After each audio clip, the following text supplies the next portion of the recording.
really has its moment, when people are reading and responding to essays, when it's a good form for the moment.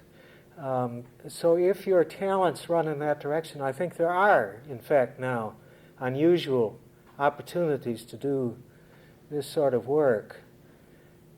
Carol also says that essayists, are an inferior breed of human beings. She says she's got this wonderful. She's always very precise with her numbers, and she says everybody knows that it's 3,000 times harder to write a short story than an essay. Not 3,001. I don't think that's true. In fact, I think that the essay and the short story have great affinities, and that you can do many of the same things in them. It's one of the exciting things to me about them. And I think that the short story and the essay happen to be the two forms which, in a way, are most demanding. There is room in longer pieces of work to make mistakes and not to be killed while you're doing it. I mean, there's some room to explore a little and to have some tangents and so on that don't quite work. But the essay and the short story both demand a kind of precision of technique that is really quite unforgiving. And for that reason, I think they're wonderfully challenging to write technically and fascinating in that sense. And then I think you really can say almost anything you want to in the form. So long as you aren't deluded, as my students sometimes are, by the notion that nonfiction is true. That nothing in it is made up. I get so frustrated with my freshmen. If you're a freshman, don't be offended by this, but my freshmen think when they're writing nonfiction that they're tied to absolute fidelity. So this happened last week. I had an essay from a student, and she said, and then the ball bounced into the flower bed. I can't remember now exactly what kind of flowers it had in it, but some sort of flowers. And so I made a note in the margin and said, well, choose some flowers. So then the next draft I got back said, the ball bounced into the flower bed and it had pansies or peonies. I can't decide which in it. So you have to work hard at this. Nonfiction is really a form of creative writing, too. And so long as you understand that, I think it has every sort of opportunity, and it's a wonderful thing to do. But don't expect to make a living at it. Yeah. Great essays. As you were reading, I noticed the poetry in your essay and the rhythmic quality of the way you read it. Maybe that's how it came across to me. I really like that. Oh, I appreciate that. You preface your essays by saying that writers don't choose their subjects. Yeah. They're given to you. Yeah. Just expound on that a bit. Well, I think in the most literal sort of way that I was given my subject. This may seem like a strange story, but I think this is true. I grew up in a house without books except for the King James Version of the Bible. That Elizabethan rhythm, I think, may be present in a lot of what I write, because that was the only writing I knew for a long time. And indeed, I'd memorized large sections of the Bible. It was a fundamentalist household, and one did that. And the Sears and Roebuck catalog was the other one. You knew when the season was turning when only the shiny pages were left in the Sears and Roebuck catalog in the toilet. So those were my two forms of literature. So, and I think that children who are deprived in this way of any access to writing find it especially mysterious, or at least I did. So when I went off to one-room country school, I was eager in the most incredible way to learn how to read. And then the first day I was at the school, a new boy in the neighborhood flew into the library and carved a word in the floor. And none of us knew what the word was, but it was so powerful the door had to be locked, and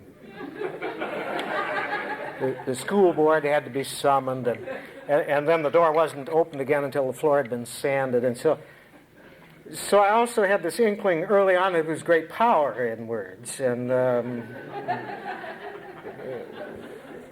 that made me all the more eager. And on the day when the library door was finally unlocked, I rushed in at the first opportunity and surveyed the single bookshelf that was in the room. It was sitting on top of a bureau of some kind. And these are 12-foot ceilings, in these schools. So although it was only one, it was very high. I surveyed the bookcase for the first book I was going to read.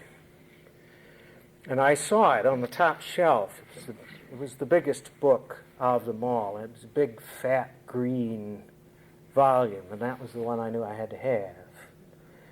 No way to reach it, but I got a chair and climbed up on the bureau, and still I couldn't reach it. So, like a monkey, I climbed up the shelves and got hold of this big green book for which I had developed a passion.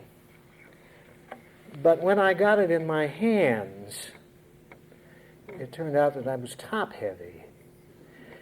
And so I and the green book, still clutched under my arm like a football, came crashing to the floor, smashing the chair to smithereens on the way. And then the whole school was in there to see whether I had died, and it was determined that I hadn't, and that all of my parts still basically worked. And I had a very wise teacher. Her name was inevitably Mrs. Weckworth, since I lived in one of those places where everybody was either a Weckworth or related to one. I was related, and I had Mrs. Weckworth as a teacher. But she was a very wise woman. She didn't scold me for being careless. She didn't lecture me about being nice in the library and not disrupting classes. She didn't point out to me that the book I had under my arm was one I couldn't possibly read.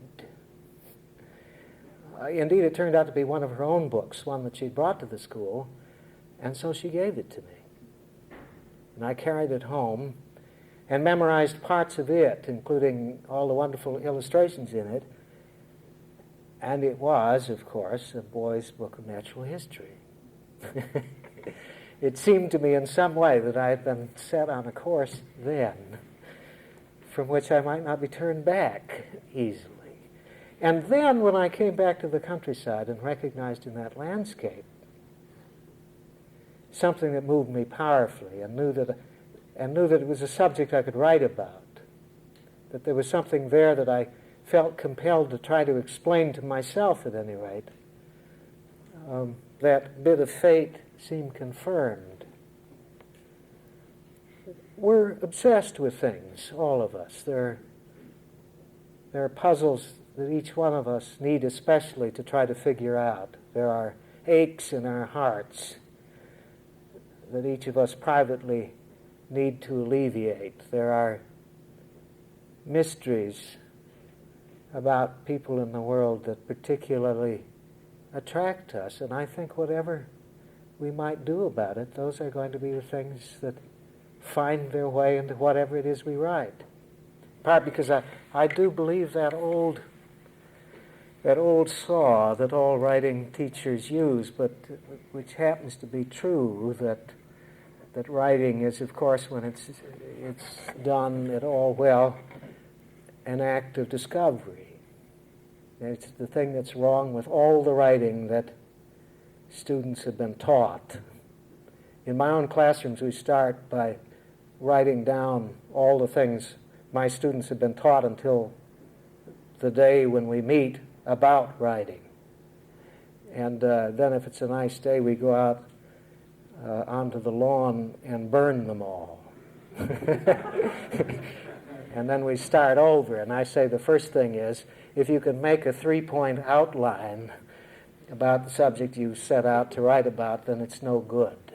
I mean, stop right there and find something which is a mystery to you, and write in the direction of an answer. And if you learn something, then you will have written something that perhaps is worth publishing. So in the sense that writing is a discovery, it does seem especially the case to me that what one writes is dictated in large ways by the nature of one's own heart and by the qualities of one's own soul and by the gaps in one's mind, I suppose. Does that make sense? Okay. Yeah. In Iowa 50 or 60 years ago, we had these great prairies that, as far as you can see, was a prairie. Now we don't. We have a quarter section of prairie here and a quarter section there. Yeah. In Minnesota, do you know, do they still have broad, unbroken prairie as far as you can see, or is it broken up by the plow? They're pretty much gone. A third of Minnesota was prairie originally. About 1% of that is left. In some places, much less. Nobles County, where I have spent a lot of my time in Minnesota, which is a rural county, one of the 100 most rural counties in the country, has about 400,000 acres of land area, and it has 40 acres of prairie. So 0.1% is left. In fact, in the sense of talking about an intact ecosystem, something that still functions in the way that the prairie ecosystem once did, there really is no prairie left. It is a landscape that has utterly vanished. And one of the reasons why this is an important thing to know, I think, is that we now talk about the tropical rainforests disappearing. And this seems like an exaggeration. And, the prognosis is that maybe in 40 years or 50 years that landscape will be gone if development continues at its current rate. But the tallgrass prairie region of the North American continent was exactly the same size as the Amazon rainforest basin, almost to the square mile. And it took less than 50 years to plow it up. And in fact, the prairie was harder to destroy than a rainforest is because we had to invent a moldboard plow that was capable of breaking that tough prairie sod before we could even proceed. But you can burn a forest.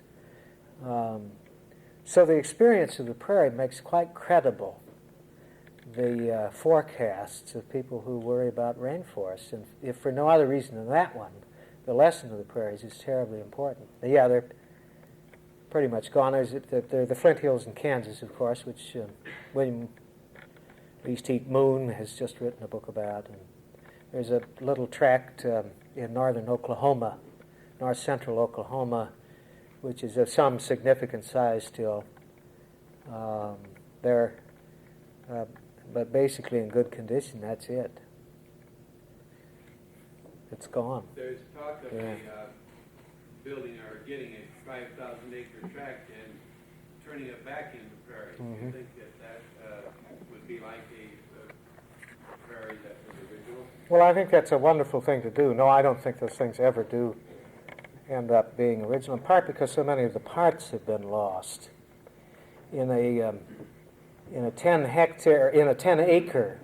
typical 10-acre plot of native prairie, for example, that has been undestroyed, there will be that we have discovered and named about 3,000 species of insects, and many of them very highly plant-specific.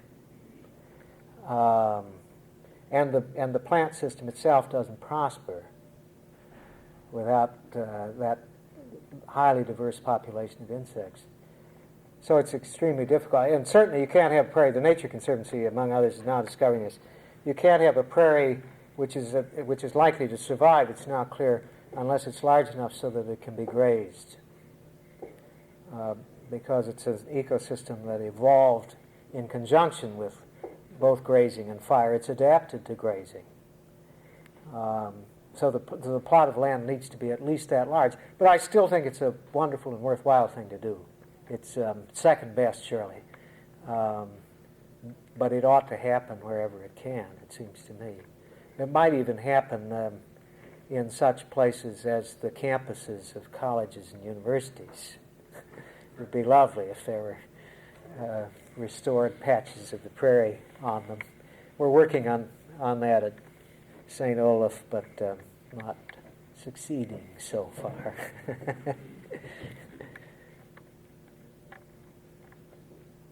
Anything else? Well, thank you so much. I've enjoyed being here with you.